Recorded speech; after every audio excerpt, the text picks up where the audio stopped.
The following content is not intended as a substitute for professional medical advice, diagnosis, or treatment. Always seek the advice of your physician or other qualified health provider with any questions you may have regarding a medical condition.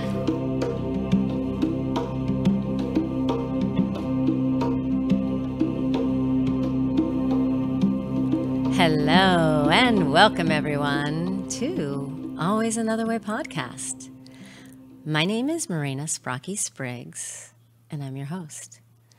I am the IPPY Award-winning author of Stop Looking for a Husband, Find the Love of Your Life, and Nasty Divorce, A Kid's Eye View. I have a master's in professional counseling. I write positive divorce advice for the HuffPost, and I'm trained in clinical hypnosis. And this podcast speaks to out-of-the-box thinkers, and it's for those who hear the call of hope and always another way. And if you are extremely rigid and set in your beliefs, then this probably isn't your cup of tea. However, you should note, taste can and do change. And again, I just want to thank everybody for listening to this podcast. And want to remind you that you can see us live on Facebook at the Always Another Way podcast page, on YouTube, on Livestream, and all the podcast apps. So make sure you share with your friends, that you subscribe, rate, 5 stars hopefully, and like. Because the more people that can see it, the higher we go up in the ratings, and the more people that will know that there's always another way. And today, I have a very, very exciting show. The topic, we're going to talk about how the world is transformed by asking questions with Nikola Danaylov. And before we go into that, asking questions, and part of this Always Another Way, and I don't mention this in the beginning, but it's also about doing 180s. So when you really, really believe something with all your mind, and then suddenly you get new information, a new perspective, and suddenly you think the total opposite. And I've had that happen quite a bit of times in my life. And sometimes it's also hard to admit when you're just like, driving a train one way and you're thinking you're right and then you're wrong. So, maybe like some of you, I knew everything when I was a teenager and in my early 20s. And, or maybe you still think you know everything. But I have found for myself, the older that I get, the less I actually know.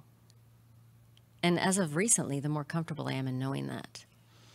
And then I'm going to blend a couple concepts together, and hopefully this flows. And then as we go into our guest, this will all make sense.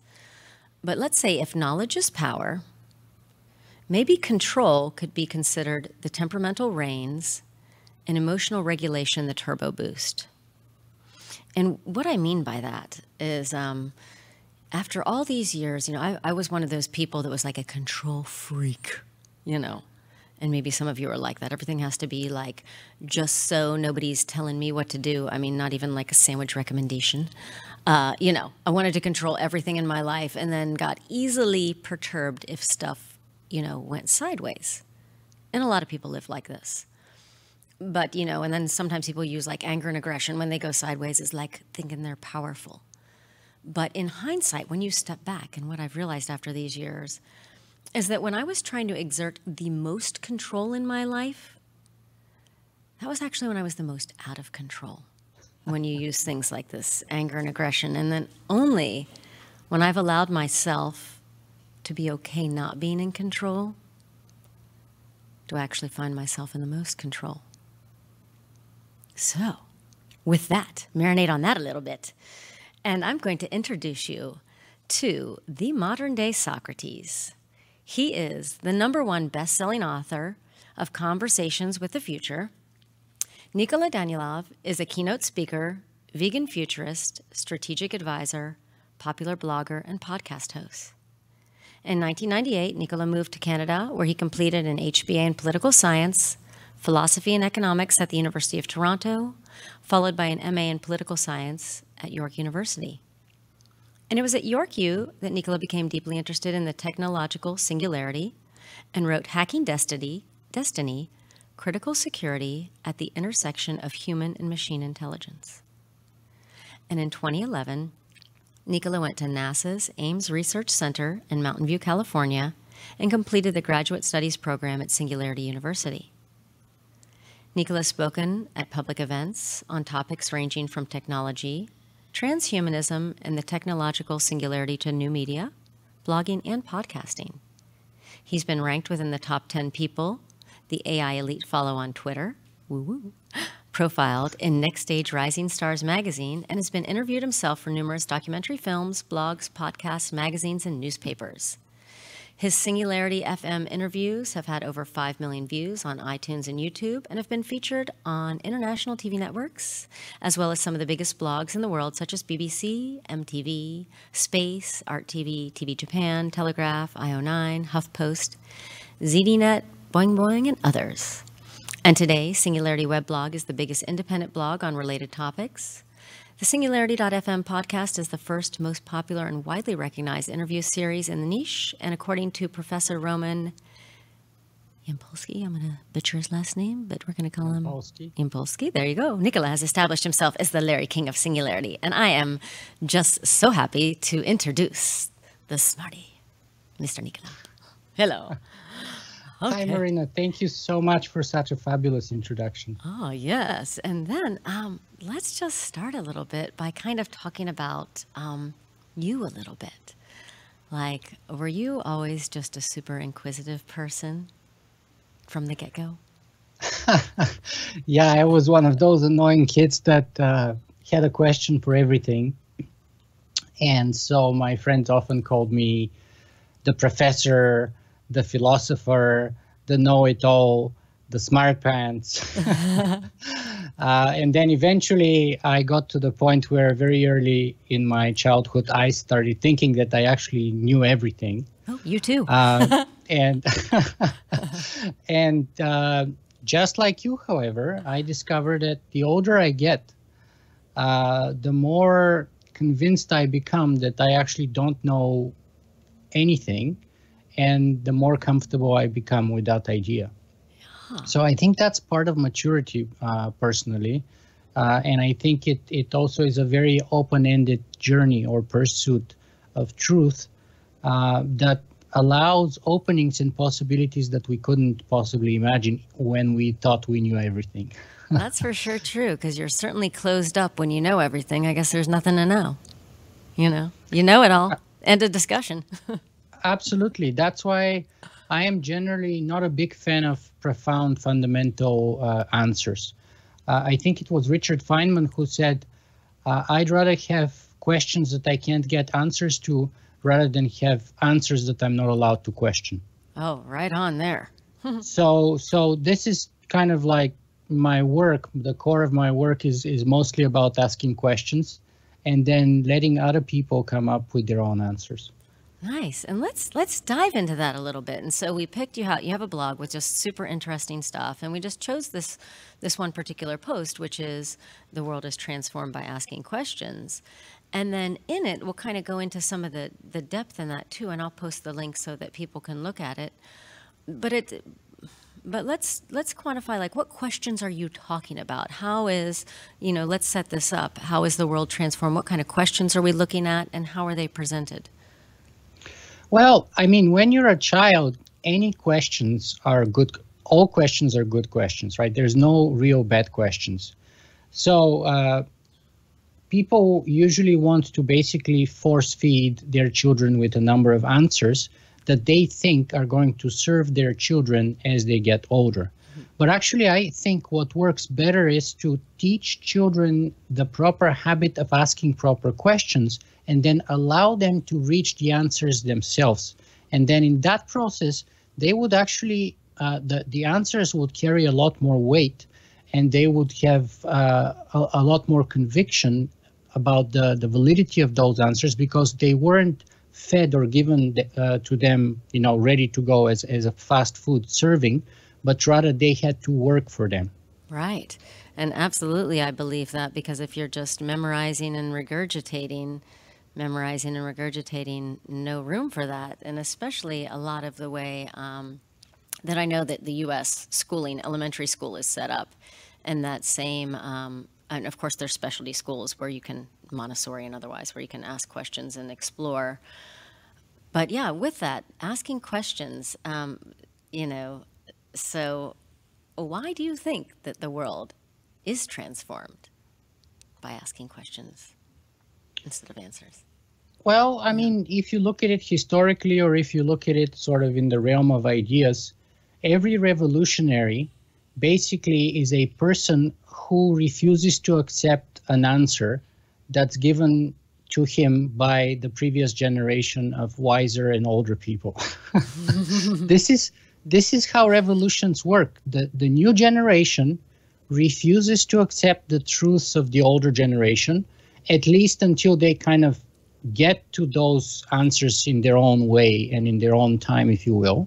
And quite often in their process, they end up doing something to the dismay of the older generation, which overthrows the previous paradigm, and they come up with new and better answers to the same questions that the previous generation was struggling with. And this is how we have progress, right? This is how it all works. This is how it works in science, in literature, in personal growth, you name it, in art. This is how we push the envelope and we push the line and we go further and further. This is, in my view, the very definition of progress. So when someone says to me, here's a book, and pick your favorite holy book, and here are all the answers to the end of time that you would ever need, this is like them telling me, you shall not think. Mm-hmm. Because you don't need to think. When you have the answers, all you need to do is just follow orders, right? You don't need intelligence. All you need is obedience. And all progress is made by intelligence, questioning obedience, I would say. Right, because, well, we know what happens. I mean, kind of like live, just saying that with that obedience and authority, and especially with, with books that have all the answers or anything, that kind of lends itself to a lot of corruption when you can't be questioned. And, at least that's how I've seen it. The educational system, I would say, is a perfect example of that, unfortunately, because the reason we started the educational system, say in the United States in 1900s, 10% of the population actually made it through high school. You see, high school was this kind of very elitist, very rare. Only 1 out of 10 people would ever graduate from high school, let alone university, right? Right. But with the industrialization of manufacturing, manufacturers, industrialists required skilled laborers. And the most important quality of a skilled laborer is obedience. Mm-hmm. And so then the manufacturers were the people who put forth the requirement and the impediment for the wider population, for the workforce to actually go through high school, which is why high school is modeled on the factory model. Everybody is lined along their sort of production date. So each students are in classes or grouped together based on their production date, their birth date. They're in rows. There's a buzzer at the end of class. And the most important skill is obedience, is to do what the teacher tells you to do. You may be right, but if the teacher tells you not to do something and you do it, then you get punished for that. Because we don't want workers who question, right? We want workers who actually stay on their production line and keep the pace going. That's it. Yeah, and that, and so then we'll kind of go back to this. So I can say for myself, and I don't know, maybe for you, I was just always a questioner of authority, like from the beginning. I've seen things, that were a little bit sketchy going on. Children can witness. They're very, very smart, and we discount them a lot. But children are extremely smart and intuitive at very, very young ages.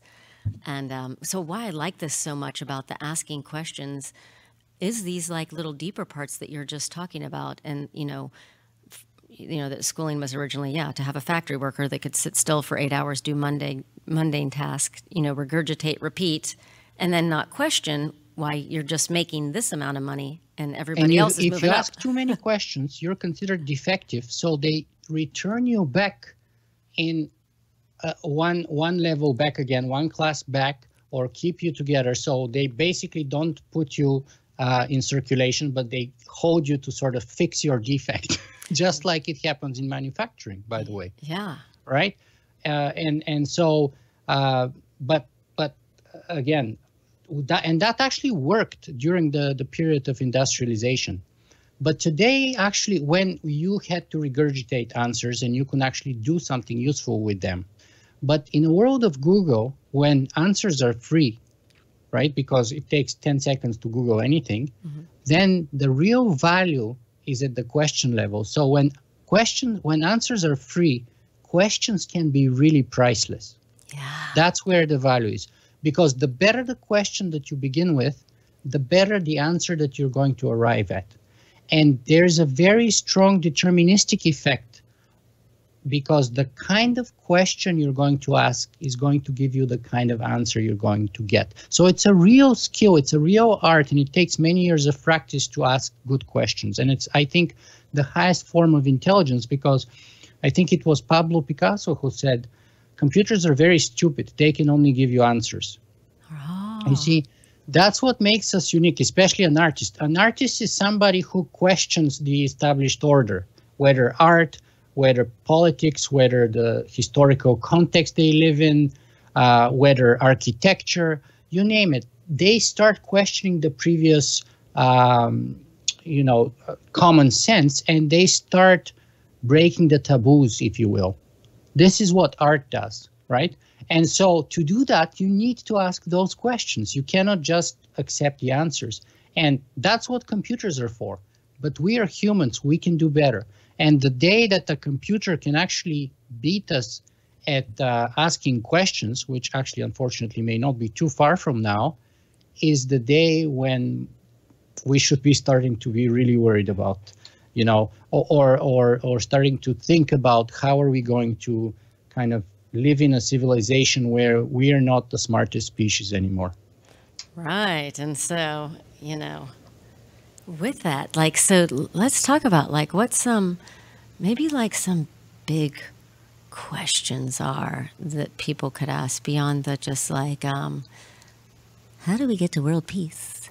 That's kind of big, slimmer down. But you mentioned some in your blog about, when just questioning, I guess it's not reality, but the gravity or theories or even, bigger stuff like that. Right. What is out but there? Let's start with the simple stuff, perhaps, right? So, Albert Einstein discovered his theory of relativity one day when he was at night coming home. He was working as a patent clerk in an office in Switzerland, and he was biking home from work in the middle of the night, and he had a little headlight on his bicycle, and he asked himself the question, what would it be like if I'm actually able to write on a light beam? And then to be able to answer that question, actually, he had to come up with the theory of relativity. And that's where it all started. But of course, you don't have to be Einstein, and you don't have to ask those questions. You can ask simple things like, for example, who am I? Right? Who are you? Most people actually never get to ask these questions. You can ask, is there a God? What's the purpose of life? What's the good life? What is justice? What is love? What is beauty? What is friendship? What is art?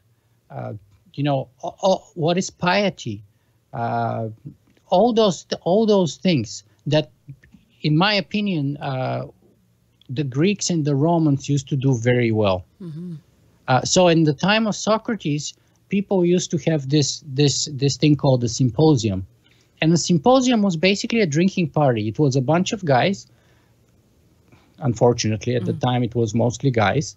A bunch of guys who would get together, eat and drink, but also discuss very important topics and ask all those questions that I just mentioned. So the idea was that at the end of the night, at the end of the symposium, hopefully the guests would leave with a new awareness, with a new understanding of all those questions. And at the very least, they would become aware that things that they knew for sure, that they thought they absolutely know, actually they didn't even know. They had no idea what they're talking about.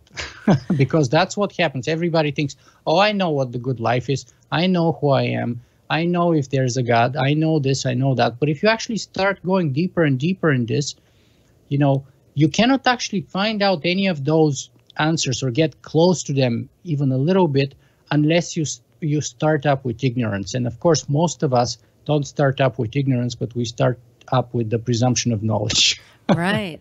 And then some of that's where I kind of want to even like that emotional component of like, emotional regulation with people that think that they're just like all the know-it-alls and then need to come back, and then how people get together and you've got to find people with the better like emotional regulation to have these conversations, because just you talking there of like a group of people, that come in talking about deep things. And then I'm assuming like not hardcore on the drinks because you get dumb, but talking about really deep issues and then coming out, hey, we discussed a lot and we don't know it.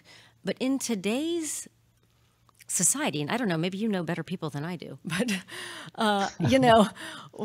there's only one group that I'm in, which is very interesting. It's Roxana Erickson is Milton Erickson's daughter. It's this hypnosis group in North Dallas, where the first time I came, she said, the other guy that's one of the leaders of the group, that they have opposing views. And she does that specifically so that she doesn't overtake with her opinion.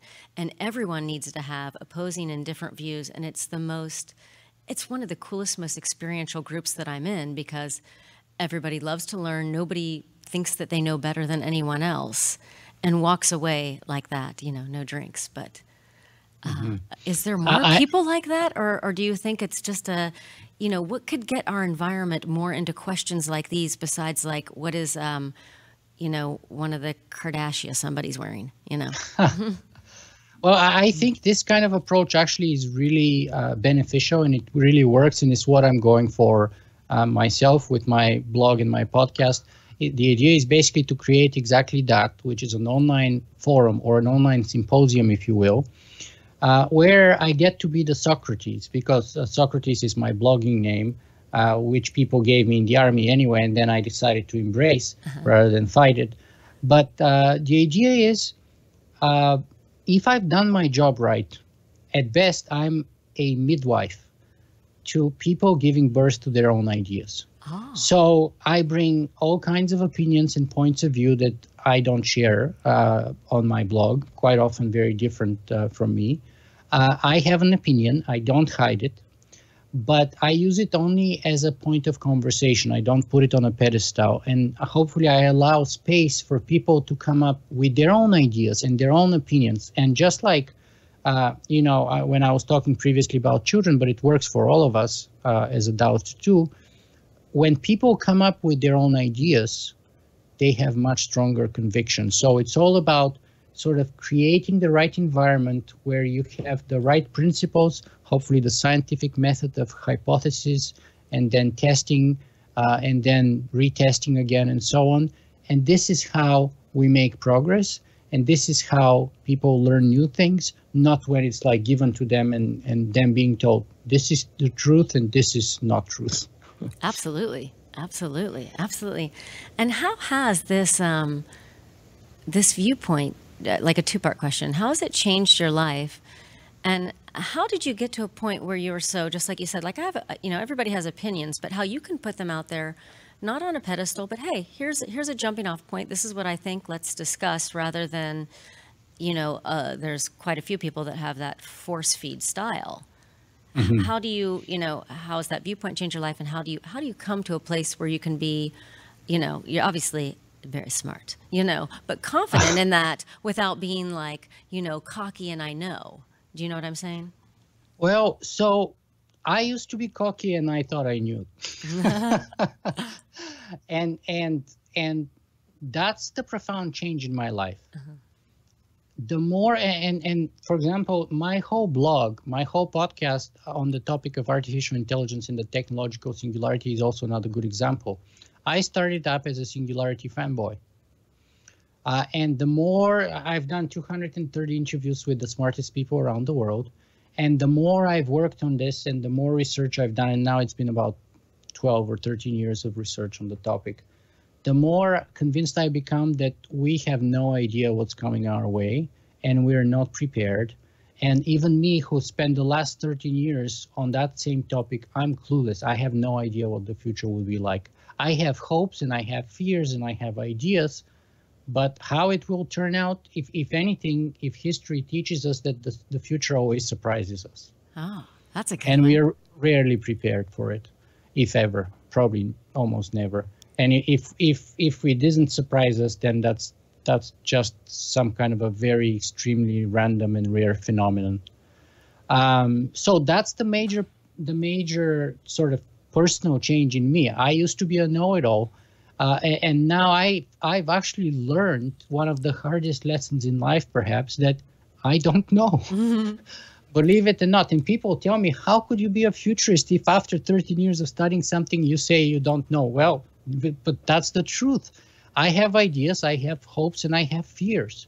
And I can share with you what those are, and then hopefully you can decide for yourself which hopes and which fears you share with me or not, and which kinds of actions you would share with me and you think that we should or we shouldn't do. But, you know, and that's another thing about questions and answers, by the way. You see, questions have a lot more longevity. Because if you look at those questions that I mentioned before, that the Greeks and the Romans were asking, and that we were asking basically since the Epic of Gilgamesh and probably even before that, the questions have remained the same. What have changed, though, are the answers. And each epoch, each timeline, each century gives a different answer. But the question remains the same, and this is how we make progress. Then the next generation comes, and sometimes it takes 500 years to come out of the Dark Ages to come up with a new answer, but eventually a new answer emerges, you know, and we had feudalism as an answer, and then we had capitalism, and so on and so on.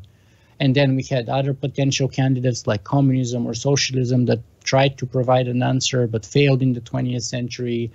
And so if you look, there's no other field such as technology where answers go obsolete faster than that. Oh, right. So for example, in technology, in a certain context or timeline, the best technology was, you know, a shell-shaped Motorola Razr cell phone, right? That was the best answer of the day. Everyone had one of them at the time, and it was the best.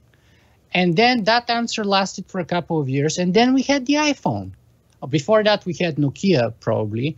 And then, or even before that, we had the BlackBerry, the Crackberries, right? That was the answer. That was the fad. That was the best thing. And it was really the best thing at that time. That was the best answer. But the question remains the same. The question is, how do we communicate? How do we connect with each other? How do we connect with the world? How do we connect with the internet? How do we connect to the machines? And each epoch provides a different answer. Now we have the iPhones, maybe Android, and so on and so on. And so technology is the place where those answers go obsolete for sure, and much faster than any other place. But the questions, you see, those questions, they have longevity. So if you look at it from a cosmological sense, questions such as, how did the universe begin? What is the universe? How will the universe end? Will it end? Is it expanding? Is it shrinking? Is it the Big Rip? Is it the Big Bang? Is it, you know, inflation theory, and so on and so on? All those questions may actually last forever. And at different times, we may come up with different answers. Right. So that's one thing that I've learned, you know, don't believe yourself too much, because at best, if you're lucky, you may have a question, you may have an answer that actually works. But even if that's the case, it would be for a period of time. Right. And then it would go obsolete, just like all the previous answer to that same questions before you. And there would be a new answer to the same old question. And it would not be your answer. And actually, the longer you try to hold on to your answer, because the problem is like this. We come up with a solution to a problem. We come up with an answer. Take Kodak, for example. My wife's family is from Rochester, New York. The Eastman Kodak Company had their headquarters there for 120 years. And Kodak was a $28 billion company with 100,000 employees worth, and they had this answer. The answer was analog image, consisting of film and, in other words, paper and chemicals. So the chemicals would create the film, and then you print it out on paper. And that was tremendous answer, and amazing art and photography and everything was done for 120 years with that answer. And one day, that answer was no good anymore. It was obsolete. And then the analog image got replaced by the digital image, and Kodak went bankrupt. And why was that? Because they were so convinced that they got the answer, and they have 120, you can't blame them, they have 120 years worth of evidence behind such claim. Right. But the key realization is that sooner or later, the right answer becomes the wrong answer, and it goes obsolete, just like all the previous answers before that answer. Oh, that is a good one for like the ultimate answer drop-off. And so, yeah, is there just anything else that you just want to let our listeners know that we kind of didn't talk about yet? Well, you see, my work, so the biggest misconception about my work is that people think my work is about technology. But actually, my work is about ethics. Technology is just the context. Okay. Because technology is amoral. It doesn't have any essence of its own. It's merely a reflection of our own essence. So when you apply it, it's only then that you have either moral or immoral, effects. But the technology, as I said before, is amoral. And so all my work in the last 13 years is about ethics in the context of technology. What's right and what's wrong, and how do we know the difference? What should we and what shouldn't we do with technology, and how do we know the difference?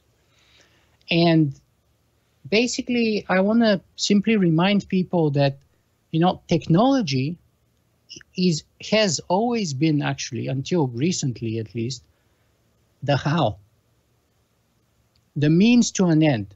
It has never been the why, and it's never been the what. Ah. The why and the what used to be us, used to be humanity. Unfortunately, in the 21st century, in the last 10 years or so, technology has become an end in itself. And that's putting the cart in front of the horse. And if we allow that to happen, the ultimate outcome of this is going to make humanity obsolete. Because when technology becomes an end in itself, and when machines don't need humans anymore, then what's the meaning, what's the purpose of us? That's a good question. So we need to beware of that sort of tendency, and we need to sort of not fight, but keep proving by our actions that there's a space for us here, and one of our best spaces is perhaps in our capacity to ask good questions, and to move forward, and to keep technology in its proper place, which is a means to an end, which is a how, and the why and the what should remain properly in our own domain, because we should be the masters of technology rather than the slaves of it. But unfortunately, if you look around us, there's tremendous amount of evidence that suggests that many of us, if not most of us, and if not all of us, have become, the tools of our tools and the slaves of our technology, which is upside down.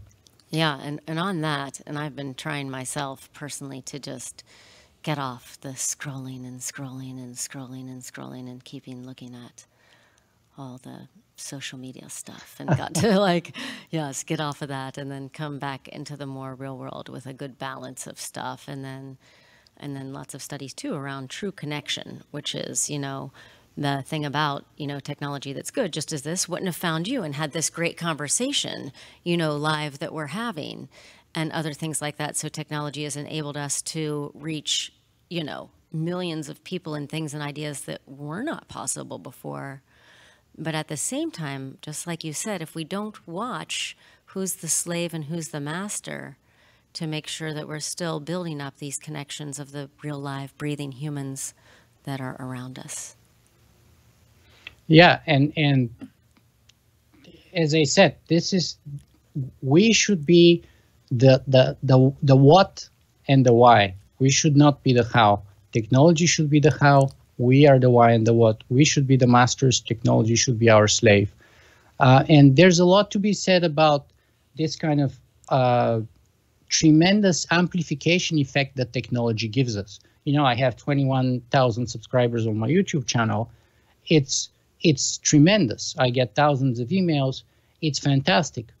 But the reason why the YouTube channel works and podcasts work is because we get this human connection that you don't get with the text. You can hear the person's voice.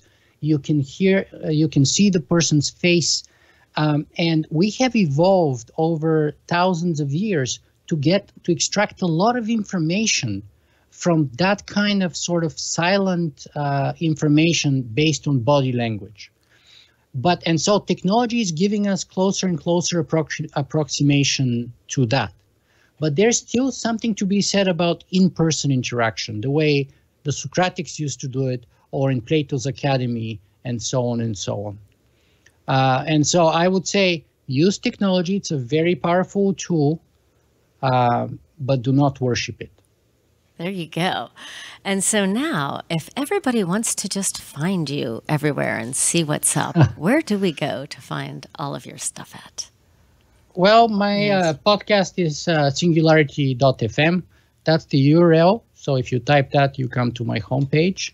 I'm also on iTunes, YouTube, SoundCloud, Stitcher Radio, you name it. And my blog can be found also at singularity.info. And that's about it. I'm also on Amazon. I have a best-selling book called Conversations with the Future, 21 Visions for the 21st Century. For those who prefer old school text, they can get the book in paper format, or they can get it as an Amazon digital version on Kindle. Awesome. Well, Nikola, it was so nice talking to you, and I just love all the questions that you've posed, and to keep asking questions, and my favorite of questioning authority too. But that, and just want to thank you so very much to be on. And please find him, check out his blog, his book, and his podcast, and you will become smarter and then have even more questions after that. Thank you very much, Marina. You did absolutely tremendous job of this interview. I'm very impressed. And if I were to play my futurist role for a second, I would say keep it up, and you have a good future in the world of podcasting and in building an audience and people loving the work that you do, because you clearly do your homework. You're passionate about it. You go deep. You're not afraid to take sort of interesting sideways, which is where usually the truth lies. It's rarely in the center, in the spotlight. It's usually somewhere hidden in a dusty shelf, that we have to dig out to get to it. And you're not afraid to do that. So I see very good things in your future. Oh my gosh, you just made my day. Thank you so very much. And thank you to everyone who's listening. And you know that there is always another way.